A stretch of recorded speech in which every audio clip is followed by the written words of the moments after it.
El tema de hoy lleva por título idolatría. Y hace un tiempo, casualmente el 30 de marzo, estuvimos hablando de la idolatría. Pero la idolatría es una de las cosas que más separan al hombre de Dios. Porque la idolatría es algo que rivaliza directamente contra Dios. Y la idolatría realmente es de las cosas que más hacen perder al hombre. Y es de las cosas en las cuales el enemigo más se ha entrenado en camuflar que no se vea como una idolatría.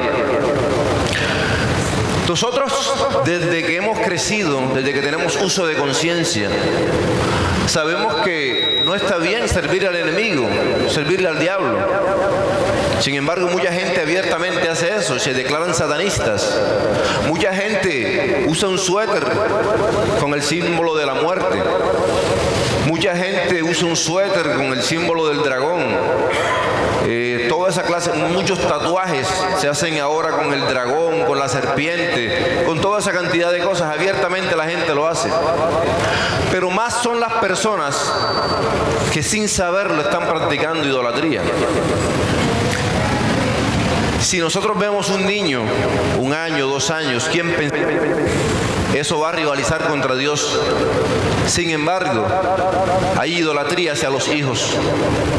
Hay personas que dedican más tiempo, más pensamiento, más temor hacia lo que le pueda pasar a su pequeño hijo que a Dios. Y la Biblia dice que todo el temor tiene que ser a Dios. Dios dice que Él es el único Dios. Él dice, ¿quién eres tú para que tengas temor? O sea, Él está diciendo, nosotros somos tan pequeñitos que no tenemos derecho ni a tener temor, porque el que teme no está confiando en Dios. ¿Y cómo no vamos a confiar en Dios si Él es el que hace todo?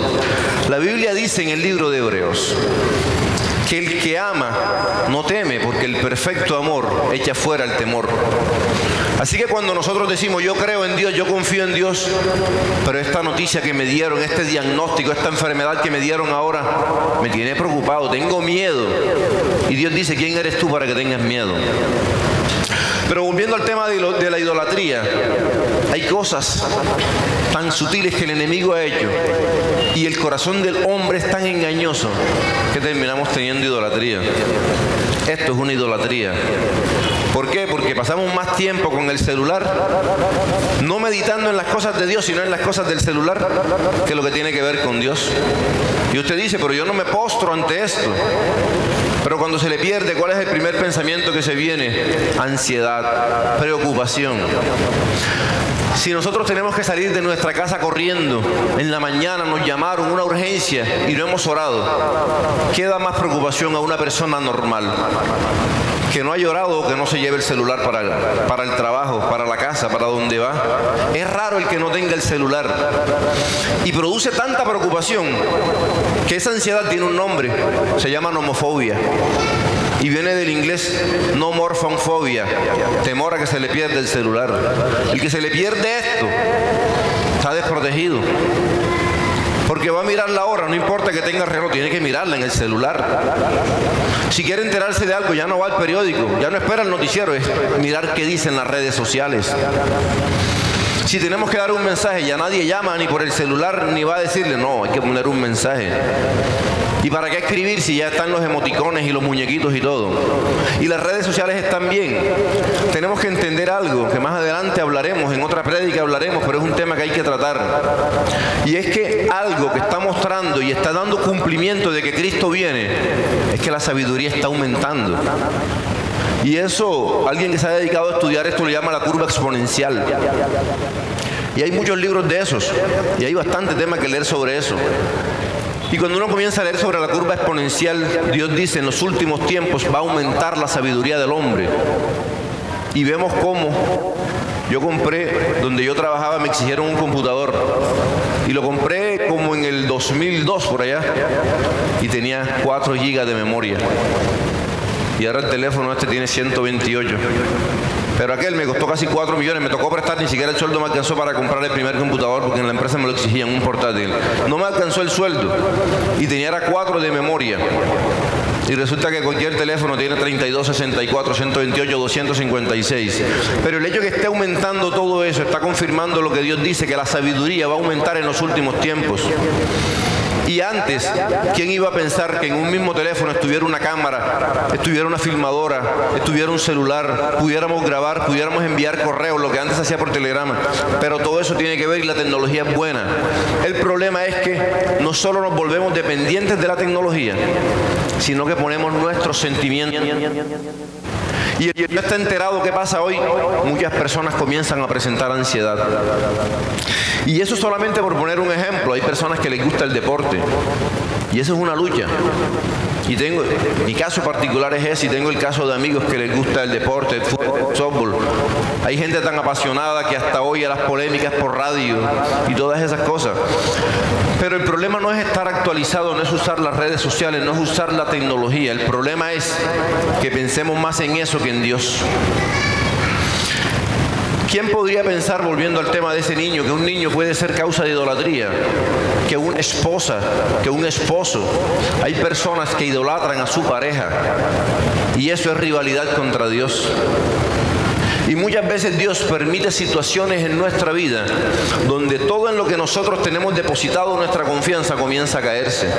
Cuando nosotros más seguros nos sentimos es cuando nosotros comenzamos a fallar. Porque la Biblia dice que hay que poner la mirada en Jesucristo, autor y consumador de la fe. Jesucristo no falla. Pero cuando la gente dice, es que ese predicador sí me gusta, es que ese pastor sí yo le tengo fe, es que ese especialista que me va a operar yo tengo la fe en él. Y resulta que las cosas salen mal y Dios permite eso. Entendamos algo. El poder del diablo radica en la mentira, en la difamación, en poder engañar y en hacernos creer que él tiene poder. Pero la Biblia dice que él solamente puede hacer hasta donde Dios le permita. Y cuando en nuestra vida hay situaciones, Dios está permitiendo esa situación. Cuando más confiados estamos en el trabajo, de pronto llega una carta de despido. Cuando más confiados estamos en una herencia, en una demanda, en un pleito que pusimos, no sale a favor sino en contra. Y nosotros decíamos, y que con esa plata era que yo me iba a estabilizar. Hay algo que rivaliza mucho con Dios y que forma parte de la idolatría y son las riquezas. Y las riquezas son tan engañosas que el que las tiene llega a creer que no necesita nada, que todo está bien, que ya tiene el ingreso, que ya tiene la comida del día. En esta madrugada me traía un mototaxista, yo venía del hospital, y me decía, ¿y hasta qué hora trabajas? Hasta que yo me haga la plata, y trabajo en la madrugada hasta que yo pueda hacer la comida. Pero hay gente que tiene asegurada la comida del día y de todo el año. Pero como ya tienen asegurado eso, ¿para qué van a buscar a Dios si ya están bien? El que tiene todo sano, ¿para qué va a buscar a Dios si está bien? Por eso en Proverbios dice, dame solamente lo que necesito. No me des menos para no renegar de ti, no me des mucho para no engrandecerme y olvidarme de ti. Por eso es que Dios muchas veces, si nosotros lo buscamos poco y tenemos poca comunión con Dios, pocas cosas recibimos en la vida. Porque el mayor problema de la idolatría está en que el hombre no está conforme con lo que tiene y siempre quiere más. Y los ojos son engañosos. Ahora que venía vi un carro, yo creo que será el carro más caro de Miami, y costará como 3 veces lo que vale el carro mío. Y por un momento me pasó un pensamiento por mi cabeza. Realmente no me gusta, pero el hecho de saber que es caro hace que uno tenga pensamientos. Y todo el tiempo vamos a tener ese tipo de pensamientos. Pero ¿cuál es la idea? Que nosotros tengamos los pies puestos, no en la tierra, sino sobre la roca que es Cristo. Saber que el de ese carro se va a morir igual que se puede morir cualquiera de nosotros. Y que ese carro no da la estabilidad, ni una gran casa, ni una gran pensión. Hay gente que dice, ya yo me pensioné joven. Hay gente que tiene una lesión y los pensionan jóvenes. Hay gente que recibe una herencia, que tienen un negocio desde jóvenes. Son emprendedores. Pero nada de eso nos da la confianza. ¿Y cuál es el problema de la idolatría? Que el idólatra quiere más. Y como quiere más, y Dios no da. ¿Por qué Dios no da? Porque Dios da solamente lo que nosotros necesitamos. Dios nos da lo que nosotros pedimos. Hablar de la oración es algo difícil, Porque la gente se agarra de una sola cita y dice, para el que cree todo es posible. Sí, todo es posible. Y si el narco piensa mandar un cargamento, el narco tiene fe. Y puede que para él sea posible. Pero si nosotros tenemos fe en que nos va a salir el préstamo para comprar la casa y no nos sale, ¿será que no tuvimos fe? El problema no es la fe, el problema es pedir en la voluntad de Dios. Podemos pedir todo lo que queramos y solo se va a dar en el tiempo de Dios. Y una prueba de eso es que los profetas le decían a Dios que tuviera misericordia del pueblo. Y el Mesías demoró 400 años para llegar desde que hablaron los profetas hasta que Él vino. ¿Por qué no vino Cristo antes? Y Jonás, nuestro hermano Jonás compartió algo parecido. Sí, la fe es necesaria, pero tiene que esa fe ir en la corriente de la voluntad de Dios. Porque podemos tener fe, pero si no es para el propósito de Dios, no se va a dar. Entonces tenemos que, ¿qué dice el apóstol Pablo? Pedirle a Dios que su Espíritu Santo nos muestre cuál es su voluntad. Y cuando pidamos en esa voluntad, entonces Él sí nos va a responder. Pero ¿qué pasa con el idólatra? El idólatra no quiere esperar el tiempo de Dios, quiere ahora. Y como Dios no le da, entonces va con otro que sí le va a dar. Porque hay que entender algo, el diablo tiene poder limitado, pero lo tiene. Por eso los salmistas siempre dicen, hay un salmo que dice, ¿por qué prosperan los malos? ¿Por qué? Porque los malos se agarran del diablo y el diablo también les da. Y es limitado. Y el diablo tiene los días contados. Y Dios le va a poner freno. Y a pesar de todo eso, Él hace hasta donde Dios le va permitiendo. Pero tiene poder. ¿Por qué la gente va donde el brujo? ¿Por qué los letreros dicen te devuelvo al ser amado? Y algo tiene que tener cierto, porque ellos trabajan con espíritus. Y si ese ser amado al que ellos quieren está con Dios, eso no tiene efecto. Pero si no está con Dios, quiere decir que tiene el espíritu del mundo. Y si tiene el espíritu del mundo lo maneja también. Entonces, ¿cuál es el problema de la idolatría? Dos cosas principales. Primero, que la gente quiere más de lo que tiene. El idólatra es inconforme. El idólatra busca el ídolo porque quiere algo, porque no está conforme con lo que Dios le dio. Eso es lo primero. Y lo segundo es que no tiene confianza en Dios. Y la Biblia dice que fe es la certeza de lo que se espera, la convicción de lo que no se ve. O sea, que no estamos viendo, pero nosotros creemos. El idólatra no cree y no cree en Dios tampoco. Entonces, ¿qué hace? Como no lo está viendo, entonces él busca un Dios que él pueda agarrar. Y coge una estampa y dice, aquí está, ya te agarré, no te voy a soltar. Y lo guarda en la cartera. Y coge un escapulario y se lo amarra en el tobillo y dice, ahora sí lo tengo de la mano. Y coge una estatua y hace un yeso y dice, y aquí la tengo y la estoy viendo. Y aparte de eso pone una imagen y dice, y aquí está, y no te vas a mover, y le pone un clavo. Entonces el idólatra lo que quiere es tener un Dios y agarrarlo, un Dios personal. Y Dios, lo primero que nos advierte en el libro de Éxodo,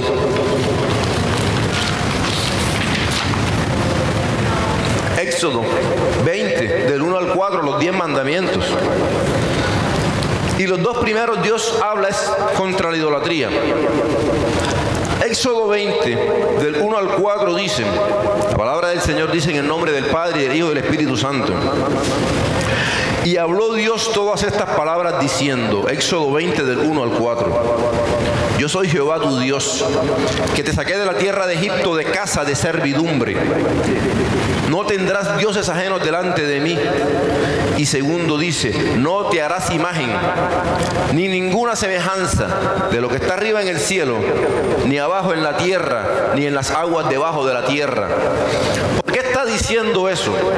Él le dijo a Moisés, cuando yo baje en el monte, yo no voy a bajar en ninguna forma, ni de ave, ni de un rayo, ni nada.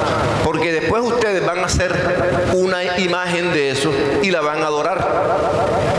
¿Y por qué Dios no quiere que lo representen? Nosotros podríamos decir, qué bonito, Dios está en un cuadro, qué bonito, el Espíritu Santo está en un cuadro, qué bonito, Jesucristo está en un cuadro y lo voy a adorar. Porque Dios es tan grande que cuando lo reflejamos ahí lo estamos limitando.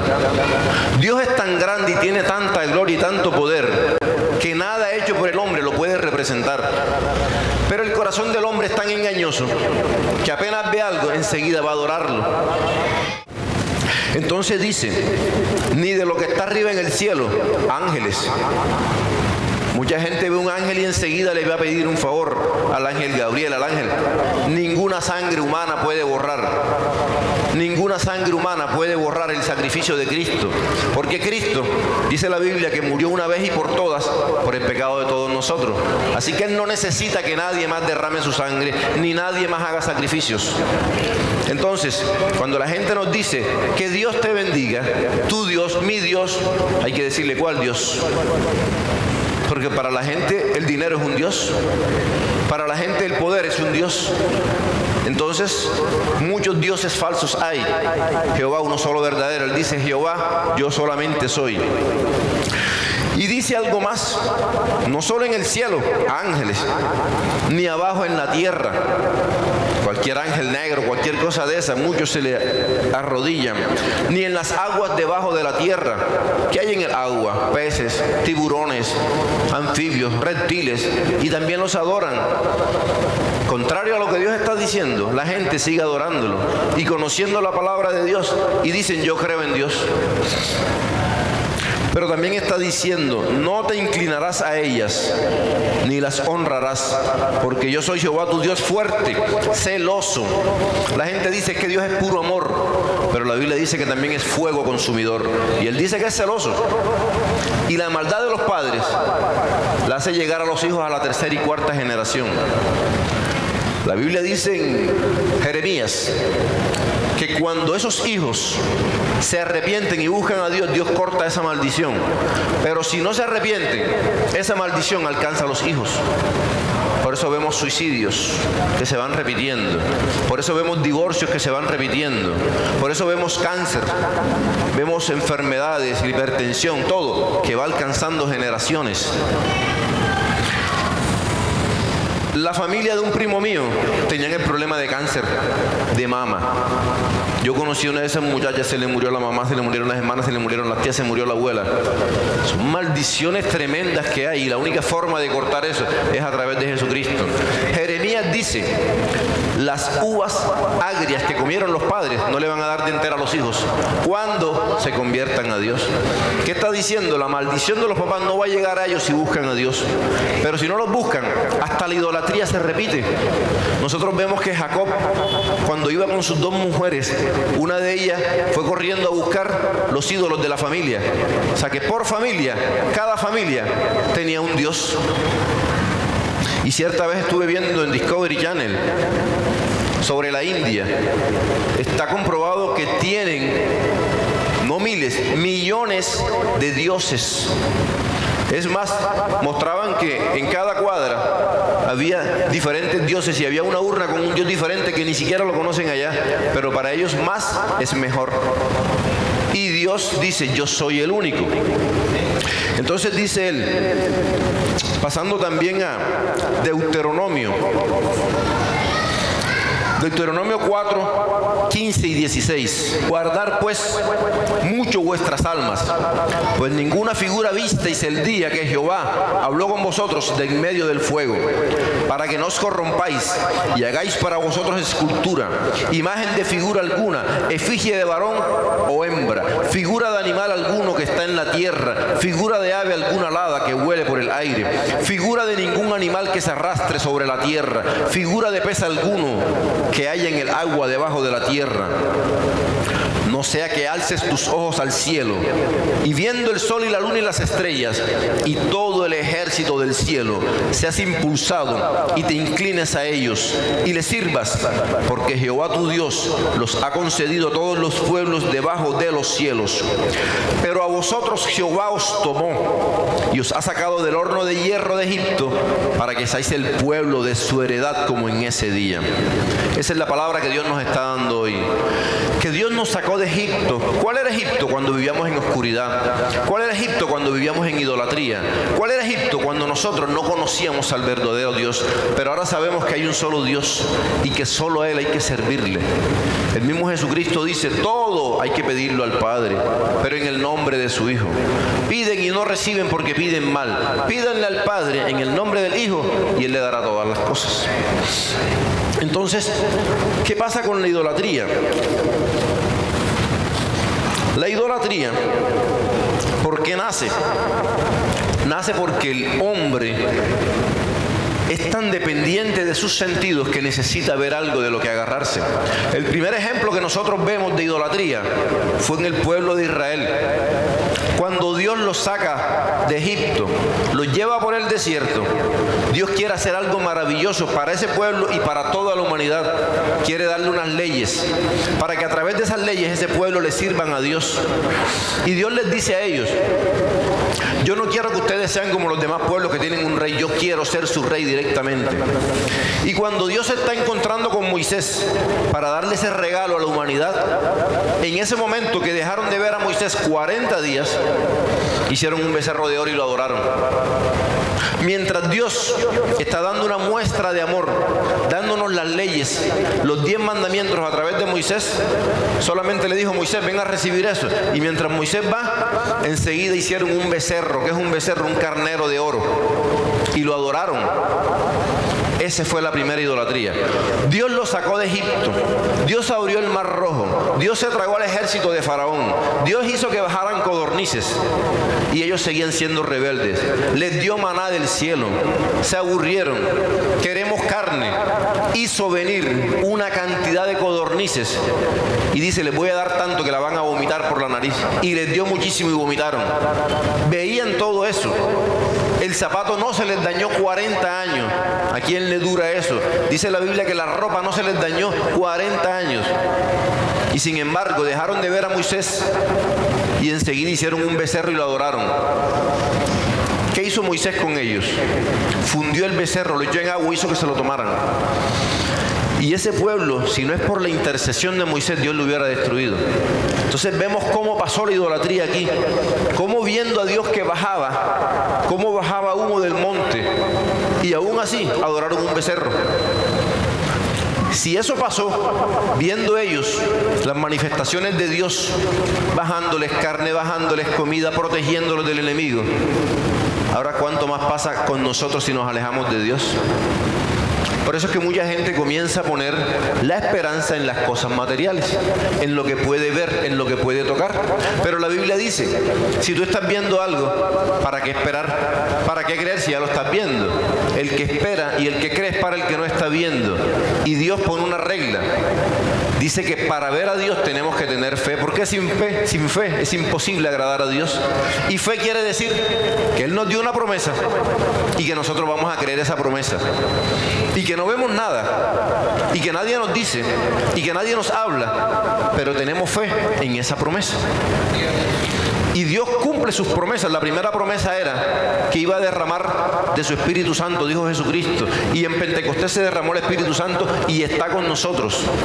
Y hoy, para todo el que cree, está con Él también. Porque la Biblia dice que el Espíritu Santo vive en el creyente.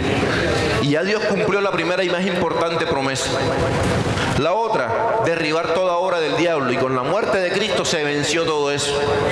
Y la tercera, y esa es la que nosotros ahora estamos esperando, la venida de Cristo por segunda vez para llevar a su iglesia.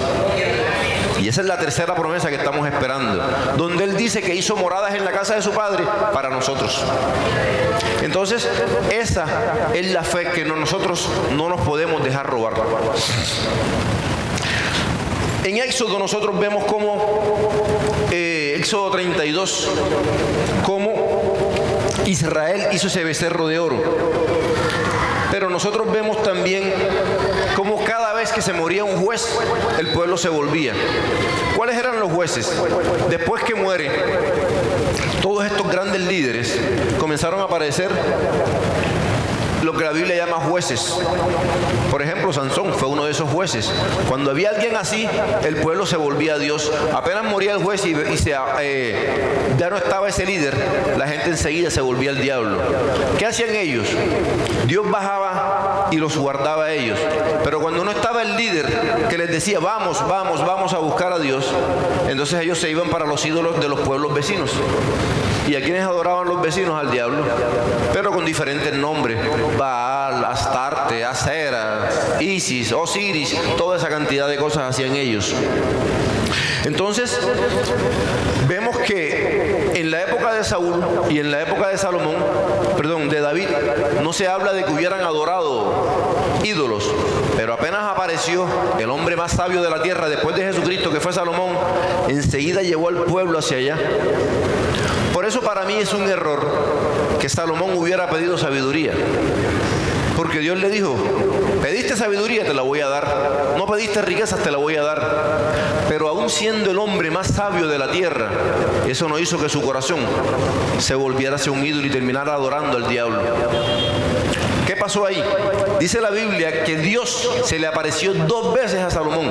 O sea, él lo vio cara a cara. 2 veces dice la Biblia. Y aún así, con todo el poder que Dios le dio, cuando nosotros leemos el libro del predicador que se llama Eclesiastés, él dice: todo lo que mis ojos le provocaba, yo todo lo hacía. Dice que tuvo 1000 mujeres. Dice que todo lo que quiso hacer lo hizo. Todo lo que le provocaba comer lo hacía. Cualquier barbaridad que le provocara la hizo. Y así vemos que siendo el hombre más sabio, cada mujer que conseguía tenía un Dios y él lo adoraba. Y terminó montando en el pueblo de Israel ídolos para que el pueblo se apartara. O sea que no le importó ser el más sabio, saber quién es Dios, saber cuál es el plan de Dios, y sin embargo se fue para el diablo. Así que lo más importante no es la sabiduría. Lo más importante no es tener una buena voz. Lo más importante no es que Dios haga obras a través de nosotros. Jesucristo les dijo: regocíjense de que su nombre está escrito en el libro de la vida. Muchos dijeron: Señor, en tu nombre echamos fuera demonios, sanamos enfermos, los demonios se sujetan. No se alegren de eso, que su nombre está escrito en el libro de la vida. Eso es lo más importante. Entonces, ¿por qué la idolatría es atractiva? Porque la gente le pone la confianza, tiene el dicho: entre más, mejor. ¿Qué pasaba con los pueblos de antes? Si alguien no podía tener hijos, había unos dioses de la fertilidad y le daban hijos.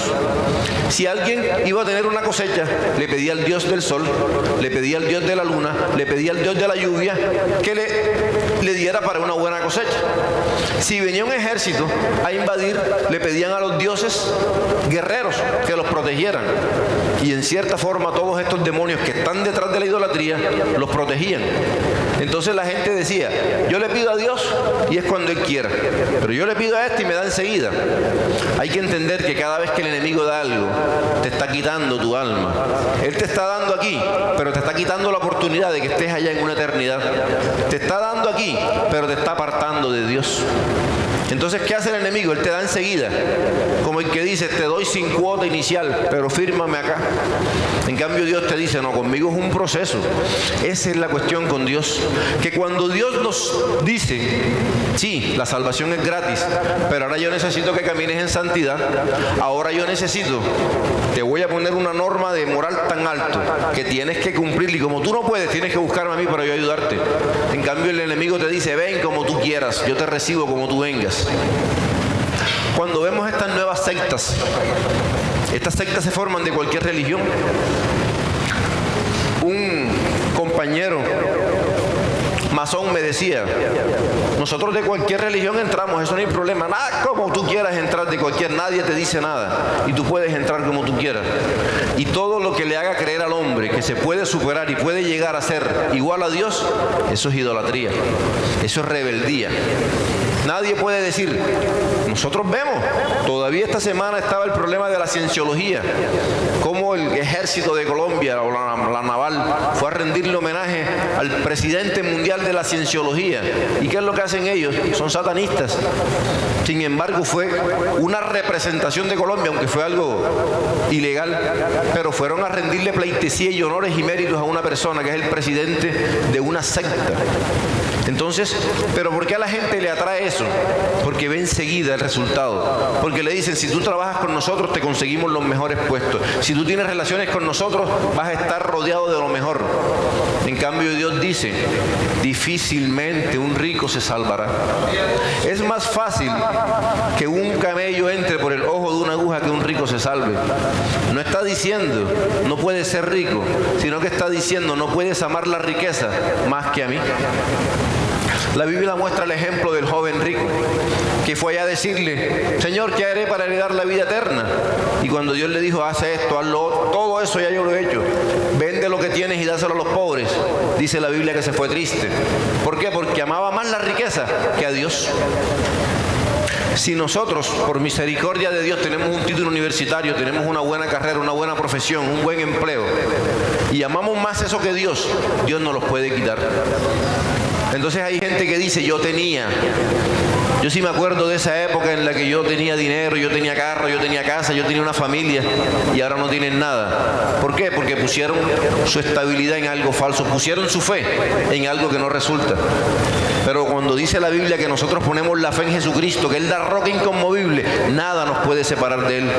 Como dice la palabra del Señor, nada me podrá separar del amor de Cristo, ni la riqueza ni la pobreza.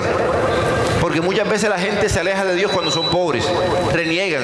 Mira el Señor cómo me hizo, mira el de al lado comiendo bien y yo pasando hambre, y eso que soy cristiano. Entonces tenemos que entender que por qué la idolatría es atractiva para mucha gente, porque el enemigo les puede dar. Son cosas temporales, el enemigo les puede dar.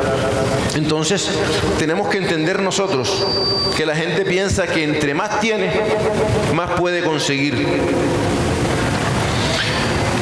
También tenemos que entender algo. Dios nos pide algo que nos hace chocar con la gente. Dios nos pide separarnos del mundo. La Biblia dice, nadie puede servir a dos reyes. Ama a uno y odia a otro. Ama a este y odia a este. O sea que Dios nos pide separarnos del mundo. Y la gente dice, pero ahora que este es evangélico, entonces ya no va a la fiesta, ya no parrandea, ya ahora se volvió aburrido. No es aburrido, Dios pide santidad. Y nosotros no vamos a conseguir santidad en una taberna. Nosotros no vamos a conseguir santidad en muchos espectáculos que nosotros sabemos. Nosotros podemos decir, no, pero es que yo llego y yo no tomo. Yo simplemente voy a ver. Pero la Biblia dice que nuestro testimonio también sirve para otras personas. Me decía un familiar, pero si tú te tomas una copa de vino, eso no pasa nada. Si tú vas a compartir con nosotros y vamos a una discoteca, no pasa nada. Y yo le decía, no pasa nada, pero el que me vea, ¿qué va a decir? Mira, ve, seguramente está tomando, eso no es agua, está tomando ron. Ahorita estuvimos en un congreso y hubo una ceremonia, teníamos que hacer un brindis y yo tenía agua. Y el presidente y los expresidentes de esa asociación mandaron a buscar vino para todo. Y yo me quedé con mi agua. Y aún así más de uno verá la foto con agua y dirá, ese es vino blanco.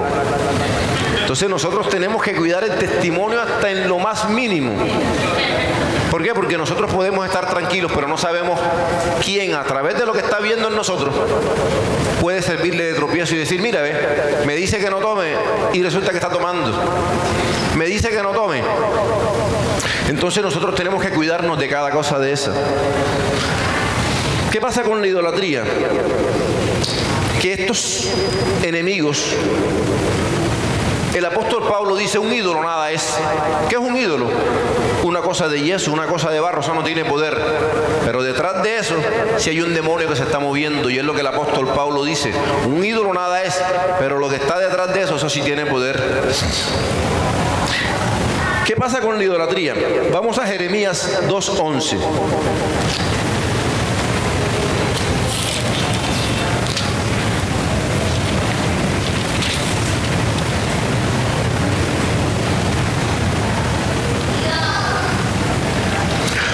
Jeremías está diciendo en Jeremías 2:11, ¿acaso alguna nación ha cambiado sus dioses, aunque ellos no son dioses? Sin embargo, mi pueblo ha trocado su gloria por lo que no aprovecha. Está diciendo Jeremías, un ídolo, eso no sirve de nada, eso no tiene nada, y están cambiando a Dios por eso. Eso es lo que dice Jeremías.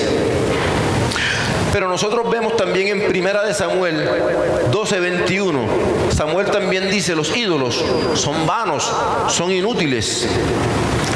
Vamos a ver lo que dice el apóstol Pablo en Primera de Corintios 8:4.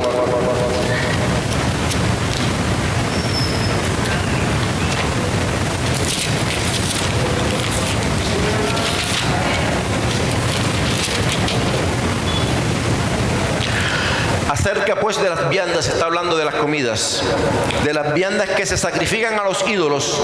Sabemos que un ídolo nada es en el mundo, y que no hay más que un Dios. Pues aunque hay algunos que se llamen dioses, sea en el cielo o en la tierra, como hay muchos dioses y muchos señores, para nosotros, sin embargo, solo hay un Dios, el Padre, del cual proceden todas las cosas. Y nosotros somos para Él, y un Señor Jesucristo, por medio del cual son todas las cosas, y nosotros por medio de Él. Entonces, ¿qué está diciendo el apóstol Pablo? Un ídolo, nada es. Sin embargo, la gente sigue buscando los ídolos. La Biblia nos da muchas citas sobre los salmistas y los profetas burlándose de los ídolos. Sin embargo, Moisés dice que los ídolos son igual a falsos demonios. Vamos al Salmo 106. Salmo 106.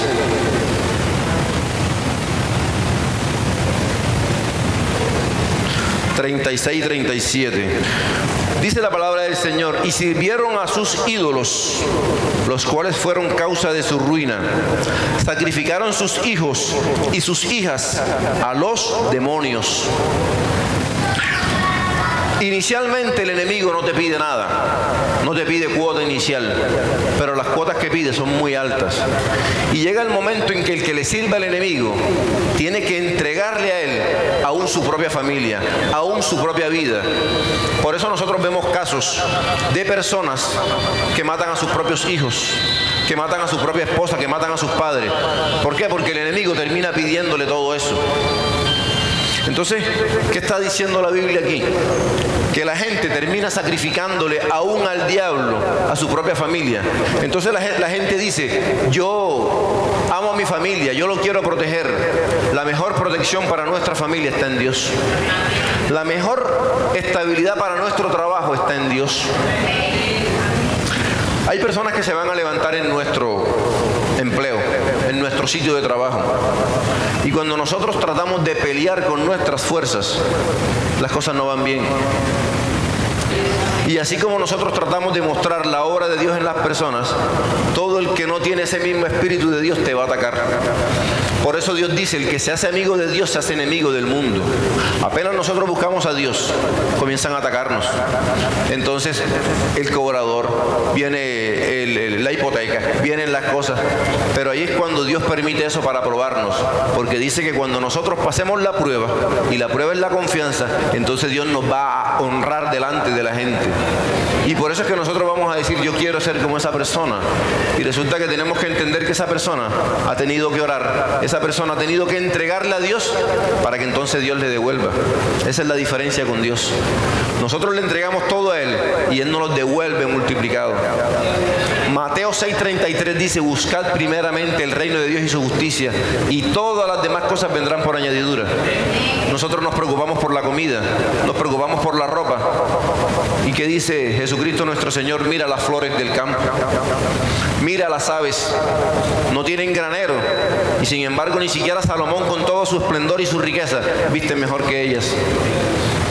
Pero cuando nosotros, o cuando alguien pone su confianza en el ídolo, tiene cada vez que darle más, tiene cada vez que darle más. Y nosotros podemos ver, tantas cosas que pasan ahora, tanta gente que se va metiendo, y uno dice: ¿cómo pueden hacerle un daño a sus hijos? Porque el enemigo le va metiendo algo. Recuerde que la Biblia nos pone un ejemplo de cómo funciona la parte espiritual, y ahorita vamos a entrar ya casi a la parte espiritual. ¿Qué está diciendo eso? Que una casa, cuando alguien la limpia y echa ese demonio, el demonio se vaya afuera, no puede estar bien, y dice: en mi casa estaba mejor. Dice que tiene 7 peores, y se mete otra vez en la casa. El que comienza a hacer idolatría, se le va a meter a otro espíritu, el de trastorno de identidad sexual. Se le va a meter otro espíritu, que es el de inmoralidad sexual. Se le va a meter el de fornicación, se le va a meter el de adulterio, se le va a meter el de asesinato, robo, drogadicción, todas esas cosas. Entonces nadie puede decir: es que yo soy esto, pero hasta ahí llego, porque ese va metiendo otras cosas más. Entonces por eso es que el Señor, así como al pueblo de Israel le pidió santificarse, a nosotros hoy en día nos está pidiendo santificarnos. Así como Dios le pidió al pueblo que tenía que abandonar, tumbar todos los ídolos, Dios nos está diciendo a cada uno de nosotros que tenemos que abandonar esos ídolos. Vamos a concluir aquí por el día de hoy, porque apenas vamos a entrar ahora en la parte espiritual detrás de los ídolos. Cuando alguien está adorando una estatua, ¿qué hay detrás de esa estatua? ¿Quién está manejando a esa persona? Cuando alguien, no sé si ustedes han visto cuando pasan por ahí, por esa entrada de Calamar, Carreto por allá, que uno ve, cuando uno va doblando para Barranquilla y ve una cantidad de ídolos que hicieron. Eso no lo hacen solamente como algo turístico para que la gente pase y le tome fotos. Detrás de eso hay algo espiritual que está manejando esa zona. Entonces tenemos que entender, y eso lo vamos a hablar la próxima semana, que cuando alguien tiene un ídolo, puede ser una estampa, puede ser una imagen, puede ser una representación, ahí lo que está viendo es un espíritu, una potestad demoníaca que está ahí y es la que está manejando eso. Por eso cuando se hace guerra espiritual, ¿qué es lo que hay que hacer? Hay que atacar primero el ídolo que hay en esa zona. Hay que mirar, muchos ídolos hay siempre, pero lo que la gente llama el patrón o la patrona, lo que la gente llama la patrona, esa es la potestad de esa zona y a esa es que hay que derribar. Por eso es que nuestro Señor Jesucristo, cuando nos enseña de guerra espiritual, ¿qué nos dice? Nadie puede entrar en una casa si primero no ata al hombre fuerte. Entonces nosotros queremos que se comiencen a derribar esas cosas. Tenemos que atacar directamente la potestad que está reinando ahí. Más, hay uno que es lo que le llaman la patrona. Hay otras, pero hay una que le llaman la patrona y esa es la potestad de esta región. Entonces, así como está ese ejemplo, están muchos ejemplos de cosas que nosotros hacemos y que también pueden estar teniendo esa influencia en la casa. Por eso cuando Dios destruyó a ese grupo de personas allá en el desierto, era porque tenían lo que el Señor llama anatema. ¿Qué es anatema? Cuando alguien se roba algo que le pertenece al diablo y se lo lleva para la casa. Por eso el apóstol Pablo dice, nadie puede tomar la copa de Dios y la copa del diablo. Hay gente que dice, yo creo en Dios, yo conozco a Dios, pero en la casa está guardando cosas. Y no solamente materiales, sino en el corazón también. Tenemos que entregar cada área de nuestra vida a Dios. Tenemos que permitir que Dios derribe todos esos ídolos que están en nuestro corazón. Hay gente que idolatra al padre, idolatra a la madre, idolatra al hijo, idolatra al esposo, idolatra su trabajo, o se idolatra a sí mismo. Eso es lo que se llama narcisismo. ¿Cuál es Narciso? Narciso cuenta que se miró tanto en el agua porque era tan bello, que se fue y se cayó y se ahogó. Se entretuvo tanto en esa imagen. La Biblia dice que la palabra de Dios es como un espejo donde nosotros nos miramos. Cuando nosotros nos miramos en un espejo vamos a ver defectos. Vamos a ver lo que el mundo quiere que veamos. Vamos a ver lo que el diablo quiere que nosotros veamos. Y por eso hay gente que dice, estoy viejo, estoy arrugado, ya nadie me quiere, ya nadie me pone atención porque estoy muy feo. Y te puedes ver bien para tu edad. Nadie que tenga 40 se va a ver de 20, pero para 40 se puede ver bien. Pero si uno tiene 40 y se ve de 80, ahí hay un problema. Y los psiquiatras ya reconocen ese problema y ya tiene un nombre. Se llama trastorno dismórfico corporal. Dismórfico, dis es que está distorsionado y morfo es cuerpo. Entonces la gente se ve y ve algo diferente. Y hay mujeres que se ven y dicen, ya yo estoy fea, ya yo estoy vieja, tengo canas, ya tengo arrugas, nadie me quiere. Y resulta que está bien, pero es que el enemigo eso es lo que está haciendo que tú veas. Pero cuando nosotros miramos la Biblia dice que también es un espejo, pero nosotros nos vemos no como estamos, sino como Dios quiere vernos, como Dios nos está viendo. Recuerden que Dios le hablaba a una iglesia y le decía, tú eres pobre, pero eres muy rica. O sea, no tenían cosas materiales, no era una iglesia grande, no había lujos, pero eran ricos en Dios. Pero otra iglesia le dice, tú eres rico, pero realmente tú eres un miserable. Tenían mucho lujo, pero el Espíritu Santo no estaba ahí. Entonces, muchas personas se pueden ver bien por fuera, pero por dentro, ¿cómo están? El único que nos puede reflejar cómo estamos, el único que nos puede cambiar cómo estamos nosotros, es Dios a través de su palabra. Pero para que eso pase, tenemos que dejar de hacer nuestra voluntad y que sea la voluntad de Dios.